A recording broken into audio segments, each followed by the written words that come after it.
Everyone আবারও চলে আসলাম cotton কালেকশনে। যেহেতু এখন অনেক গরম, 3.5 হাত ভর চিকেন কারি গজ কাপড় কাট ওয়ার্ক করা থাকবে এবং অল ওভার চিকেন কারি করা থাকবে। ঠিক আছে, এটা তো একটু সিম্পল কাজ দেখালাম, গর্জিয়াস কাজগুলো দেখেন একদম অসাধারণ। উল্টা পাশে আগে দেখায়, তাছাড়া তো বুঝবেন না, কারণ এগুলো প্রিন্টের কালেকশন, প্রত্যেকটা এগুলো এরকম আপনারা কাজ করা পেয়ে যাবেন। তো চলেন আমরা একটা একটা করে কালেকশন আপনাদেরকে দেখাই দেবো। ঠিক আছে, দেখেন এখানে অনেকগুলো প্রিন্ট আছে, একটা একটা করে আমি দেখা দিই। সেম প্রিন্টের 3টা কালার আছে আমাদের কাছে। এটা গোল্ডেন কালার, এটা পেস্ট কালার, তারপরে চলে যাবো পিঙ্ক কালার।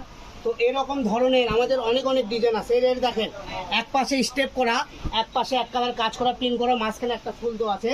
এই ডিজাইন আমাদের কাছে 3টা থেকে 4টা কালার হবে। ঠিক আছে, তো যার যে কালারটা ভালো লাগবে দ্রুত স্ক্রিনশট দিয়ে নিতে হবে করে। ঠিক আছে, প্রত্যেকটা কালেকশনে আপনারা আজকে পেয়ে যাবেন মাত্র 200 টাকা গজ। অবাক হলেন? অবাক হওয়ার কোনো কারণ নাই, একের অনলি 200 টাকা গজে পেয়ে যাবেন এই সুন্দর সুন্দর কালেকশন। দেখেন কোনটা ছেড়ে কোনটা নেবেন, এগুলো প্রত্যেকটা কালেকশনই সুতির মধ্যে থাকবে। আর প্রাইস খালি 200 টাকা গজ, 500 মাল 200। তো এই ভিডিও থেকে যারা অর্ডার করবেন তারা বলে অনেক টাকা সাশ্রয় পাবেন, সারা বাংলাদেশ থেকে নিতে পারবেন, একদম ক্যাশ অন ডেলিভারি। তো আজকের ভিডিও পর্যন্ত, সবাই ভালো থাকবেন, সুস্থ থাকবেন, আমাদের পেজটা ফলো দিয়ে আমাদের সাথে থাকবেন। আসসালামু আলাইকুম।